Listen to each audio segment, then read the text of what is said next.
Nation Republic. Oòduà Nation Republic. Àwa ní Polytechnic Ìrẹsì báyìí, ibẹ̀ ni àwa báyìí tí a ti ṣe Oòduà Republic. Polytechnic làwa báyìí ní ìlú Ìrẹsì tí a ti ṣe Oòduà Nation Rally. Àwa ní ìlú Ìrẹsì báyìí ní Polytechnic Ìrẹsì, ibẹ̀ làwa báyìí fún ètò Oòduà Nation Republic. A fẹ́ gba ilé wa, a fẹ́ gba orílẹ̀-èdè wa gẹ́gẹ́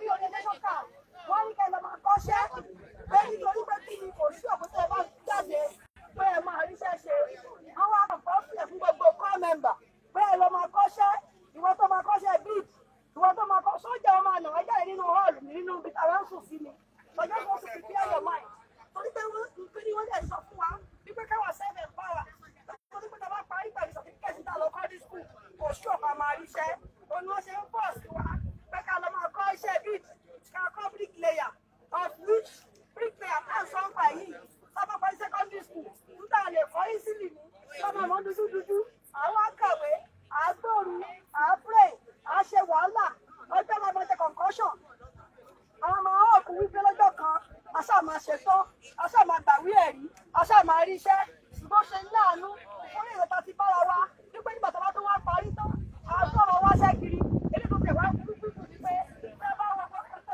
irú rẹ̀ wọ́n àpapọ̀ wọ̀ àwọn Haúsá àwọn Fúlàní ó jẹ́ pé hardly ni wọ́n fi ní 4 wọ class àwọn ni wọ́n máa fi head wa àwọn tó wá gbé BSc dání tá a gbé HND dání tá a ní IC dání wọ́n wá fi wọ́n sọ́ndà wọn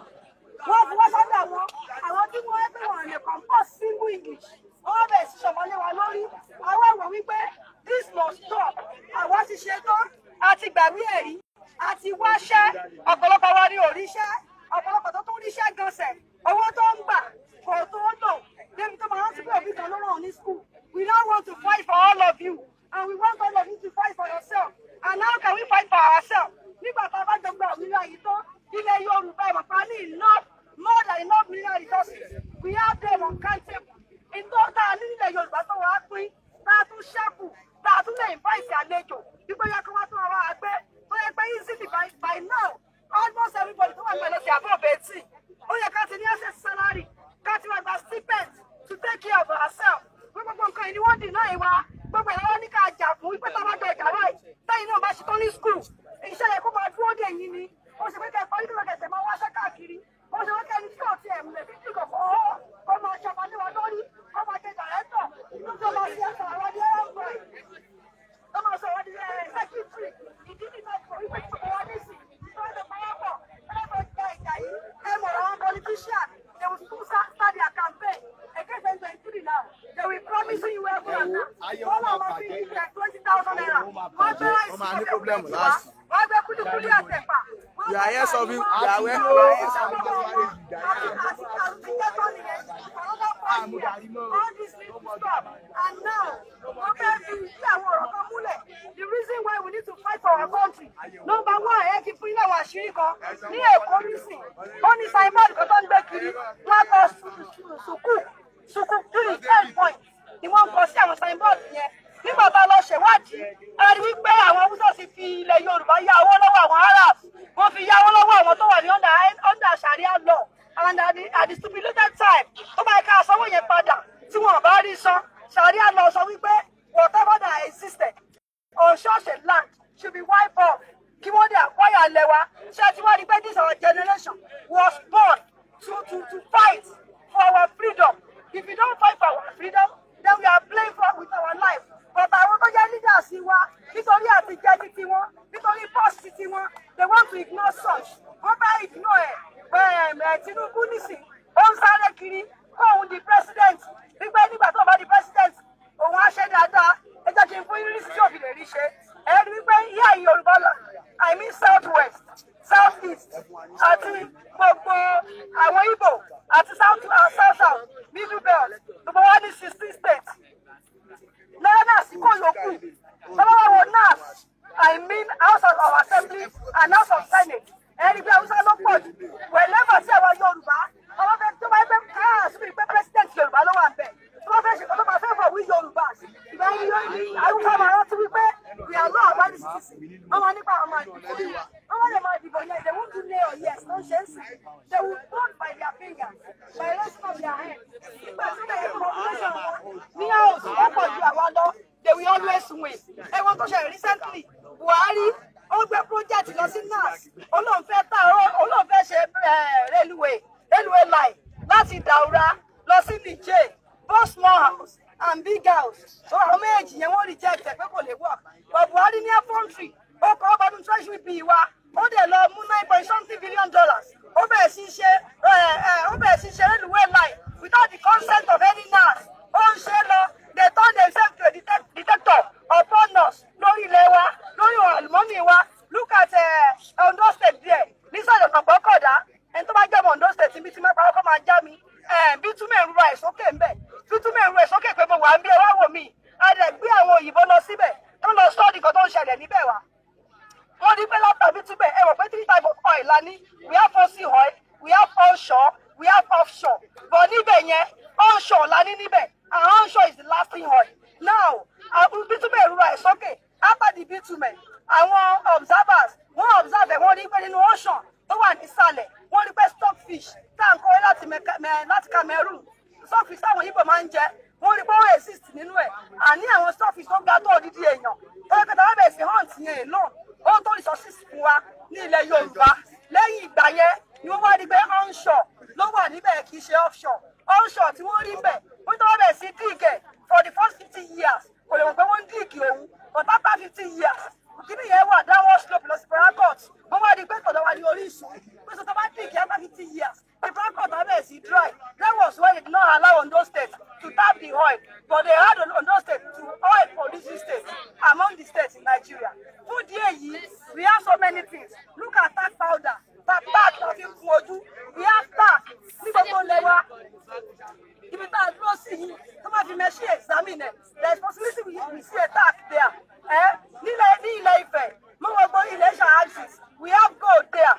A ní diamond, a ní rare stones, a ní sapphire, a ní lead, a ní coal. Kí là ní tó ń lẹ̀ Yorùbá? But they abandon all these things to the name of oil. Owó oil nìkan ni wọ́n ná. Wọ́n intimidate on daily basis. Tẹ́ bá lọ sí Àpápá Wharf, lè bá tẹ́ bá máa rí custom tó jẹ́ Yorùbá níbẹ̀. Á jẹ́ àwọn errand boy. But tẹ́ bá dé àwọn tó jẹ́ big tó wà ní top, Hausa àti Fulani nìkan, òun lè máa bá ń bẹ̀. So together we can do this. Together we can fight it. Together we can put a stop to this intimidation. This intimidation is too much. This insult is too much on our dignity. Wọ́n lọ sí oko, wọ́n lọ káwọn ìyá wa mú àtàwọn bàbá wa. They will brutalize them, they bastardize them, and they even video it to show it to us. And something came up this morning. Àwọn Fúlàní láti máa sọ wípé gbogbo nǹkan tí wọ́n bàjẹ́ ní Ìgàngán ní lọ́dọ̀ Sẹ́ríkì pé federal government they are demanding for ransom from federal government. Pé kí federal government kó sanwó gbogbo nǹkan tí wọ́n bàjẹ́ lọ́dọ̀ Sẹ́ríkì padà wípé kó lè tún Ìgbòho gbé at the expense of our own life. Mr. Aborode tó lọ good 50 years ní Germany tó wá sí ilẹ̀ bàbá ẹ̀ tó acquire large land láti fi farm ó ti gba 200 staff sí tí wọ́n stop by lọ́sàn gangan. Fulani doesn't want to care.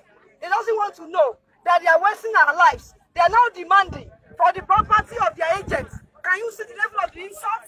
We decided to put an end to this. So the way we can put an end to it is whenever the politicians come here, you know their campaign will soon start. Whenever they come here to campaign to us, we will tell them that we want a Yoruba nation, that we want a Yoruba nation, that we don't want election in 2023. We must fight it. There will not be election in 2023. There must not be election. We must stand to say no to election in 2023. We must stand to fight it together to chase all these people, all the eaters of flesh. We must chase them away. All the drinkers of blood in our dear land. God love us. We are the generation Israelites niwa. Daddy niwa. We must stand to fight for ourselves. Ọlọ́run ò dára fún yàjẹ́. Tó bá dára fún yàjẹ́ ni. Orí ti àwọn àlùmọ́ọ́nì tó lágbára sórí ilẹ̀ wa. This is what Hausa people see. I want us to ask ourselves a question. Tó bá jẹ́ pé Hausa ló wà níbi tá a wà yìí. Ṣé ẹgbẹ̀gbẹ́ pé wọ́n ti ẹ̀jẹ̀ pé ká pín àbí ìgbàgbọ́? Wọ́n ti ẹ̀jẹ̀ pé ká pín by now. Tó bá jẹ́ pé Hausa ló wà lórí ibi tá a wà yìí. Ọ̀tọ̀ Ọlọ́run yàn wá fẹ́. Ó fún wa ní gbogbo àlùmọ́ọ́nì. Èèwọ̀ ti ṣe tí àwọn àgbààgbà wa, àwọn àgbàyà, àwọn òjèlú, àwọn tó jẹ́ wípé wọ́n kọ́ wọn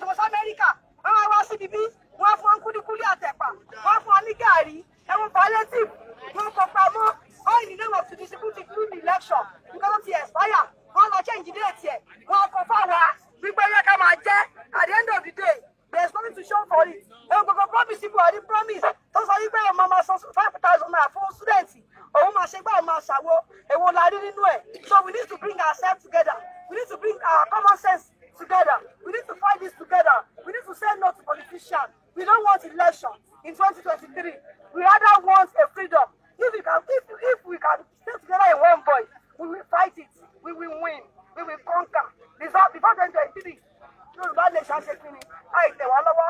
Ṣó mo bẹ̀ wá ni? Mo rọ̀ wá ni? Kásọ̀ fáwọn àǹtí wá ń lé. Kásọ̀ fáwọn bọ̀dá wá ń lé. Kásọ̀ fáwọn bàbá àtàwọn ìyá wa kó tó gẹ́ o. Ká má gba gàrí mọ́. Ká má gba 5,000 mọ́. 5,000 as a student. Ọ̀tọ̀ yóò mú ní 3 hours. So nígbà tó wá orí ẹ̀jẹ̀ mẹ́tọ́jọ́ méjì, máa bá yí ara wa jẹ́. Báwa parí tán, àwọn wá ṣẹ́ káàkiri. Láwọn aṣẹ́ kiri, ṣó yẹ kó rí bẹ́ẹ̀. Bó bá jẹ́ pé kọ́ńtì mi, òun ni gbogbo nǹkan tí Dangote tó ń kọ́ sí ìlú Èkó yẹn wà. Ohun tó máa sọ fún ni wípé ọmọ Yorùbá ló pẹ̀lú ẹ̀yẹ́ directors. Wọ́n máa fún ní percentage oyè ọmọ Yorùbá tó yẹ kó gbà síbẹ̀. Ṣé bá lọ estimate oyè staff tó wà ní Dangote company across ilẹ̀ Yorùbá? Ẹ̀ẹ́dì wípé àwọn Haúsá ló kọ́ 95% nínú staff wọn. Ẹ̀ẹ́dì pé Iron Boy, oníwọ̀nba Yorùbá tó wà ń bẹ̀ ṣe. We must shout together. We must also be. This is a fucking generation. Am I lying? This is our fucking generation. We must also okay. We must also okay this time. Ẹ jẹ́ ká sọ̀rọ̀ sókè. Káwí pé àfẹ́mọ́, àfẹ́ election mọ́, àfẹ́ òmìnira, àfẹ́ freedom ilẹ̀ Yorùbá. Ẹ jẹ́ kí wọ́n ṣe kí ni ká pa ọkàn pọ̀, ká pa ọwọ́ pọ̀, ká jọ gbé sókè. Kí ọ̀pẹ lè end the story wa. So therefore, ṣe bá ti dé classes, college the fellow students, open their eyes. Open their history to what they don't understand before, so they can understand. They can see that we are the kings. We are the kings. We should live like a king. We shouldn't live like a slave. We should put a stop to living like a slave, but we should live like a king that we are. We have dignity. Àgbọ̀ Ọlọ́run fi ọgbọ́n fún wa, ó fi ìmọ̀ fún wa, ó fi òye fún wa. Gbogbo ẹ̀yà tó wà ní orílẹ̀-èdè Nàìjíríà yìí lọ. Take it or leave it. So why are we now jeopardizing our destiny? Why are we jeopardizing our life? We must put a stop now. We must let's stand together. We must say, put a stop. We must say no to election. We must say no to election. We must say no to Nigeria. We must say yes to Yoruba nation now. Yoruba nation, you will follow me say, no going back. Yoruba nation! No going back! Yoruba nation! No going back! Yoruba Republic! No going back! Yoruba nation! No going back! Yoruba nation! No going back! Yoruba nation! No going back! Yoruba nation! Yeah, anybody that has question, please you are free to ask a question.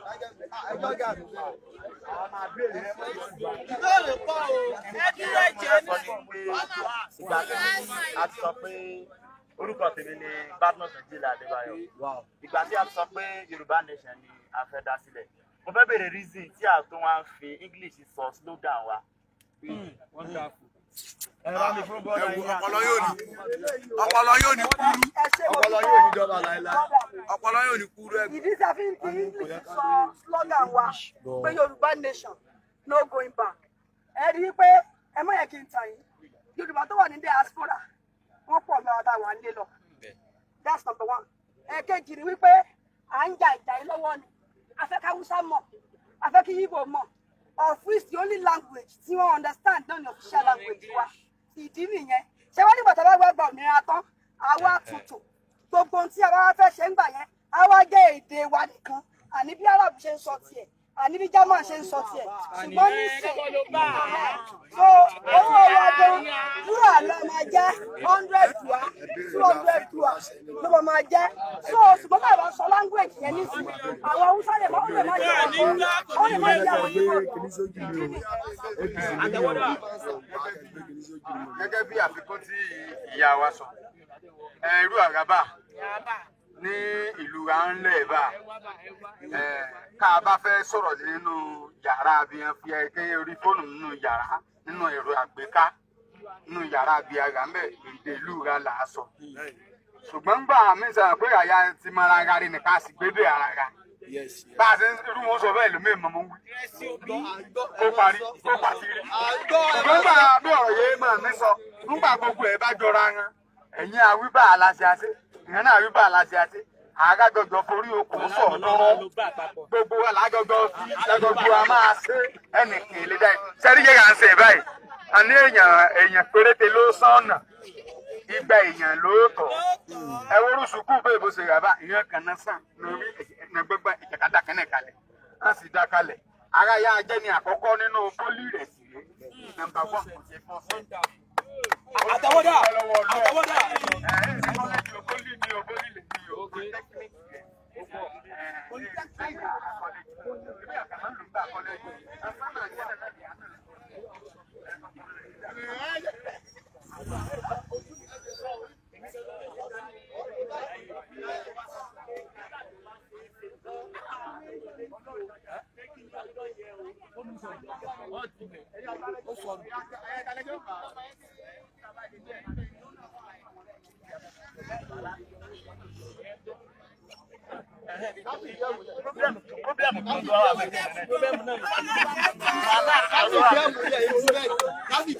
ìṣòro kan tó wà bẹ́ẹ̀ náà nìyẹn pé ìdí ní pé tí àbá lè try àdàpọ̀ èdè elédè kò yẹ kó rí bẹ́ẹ̀ rárá ìkẹ́kẹ́ tó fi máa ń pèyàn lẹ́rú jù láyé ojú èdè lọ wọ́n lè ti fi èdè wọn ti kó wa lẹ́rú.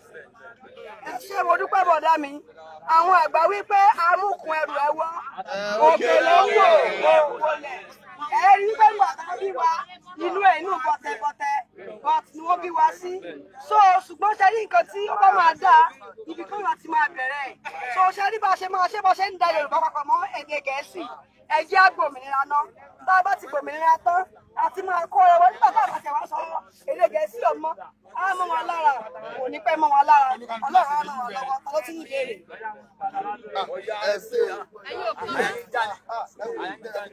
ẹ jẹ́ n béèrè question mi báyìí. ìbéèrè mi rè a sọ pé ká fight pé no election in 2023. now in fighting this war how many lives na yóò gbà lọ.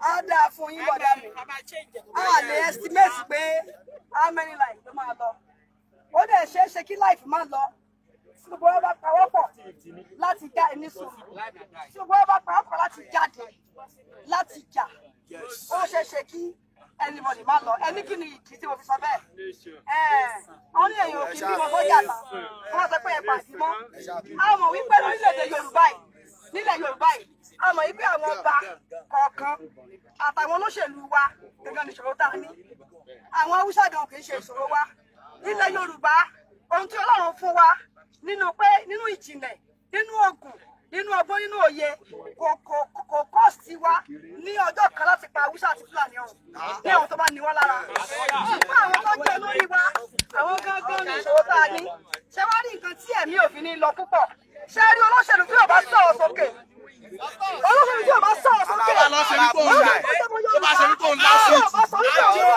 ní kò ń lá sweet lẹ́nu.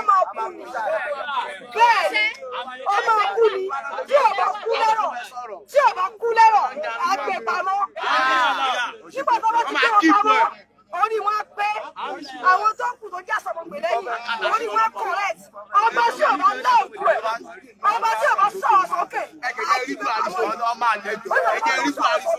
kórí ètò pé ẹyẹ kì í sọ fún yín lónìí tí àwọn olóṣèlú wa gómìnà wọn prominent politician ní ilẹ̀ Yorùbá àti àwọn prominent obas àti àwọn pastor náà bá ní tí wọ́n fi ọdún pọ̀jù mẹ́sàn-án sókè wọ́n bí Haúsá dá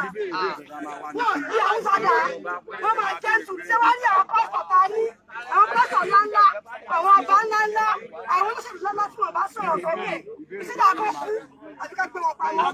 So wọ́n fẹ́ ká ìgbà wọ́n wípé ẹni tí ọ̀bọ̀ fẹ́ kẹ̀mí ẹ̀ lọ sí á ṣe kí ni á dúró tó.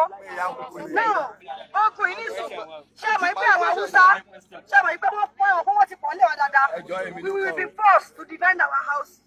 That is why we must stand out. That is why we must stand to fight. Ẹ sọ ìlàjú lẹ̀ kàn máa pààyà ìfẹ́ bara mọ́ wa lọ́wọ́. Àmọ́ tí ó bá ẹ̀ka. Kàkà kílẹ̀ kúlẹ̀ ká o. Bó ṣe bẹ́ẹ̀ wáṣẹ́ lọ́wọ́ àlàyé wa kí ló ṣe wọ́n ìbá ṣe ń sọ̀rọ̀ iṣẹ́ mọ̀ pé population Haúsá ojú ti Yorùbá lọ. àmọ́ Yorùbá náà ò fọ́ fún gbogbo yẹn. àwọn ṣe máa ń bọ̀ wọ́n Haúsá is their own population. They want to vote for we get Shakabu now for house. Ṣé àwọn àdìgbò la fóòtù tàbí afẹ́ jẹ́ kó jẹ́ pé Haúsá kò sí ìpò ìjọba. a lè decide fún Haúsá bóyá wọ́n fẹ́ fọ́ tàbí wọ́n fọ́ tí ṣùgbọ́n ṣe mọ̀ pé ilẹ̀ Ìgbò wọ́n ti agitate fún Biafra for days.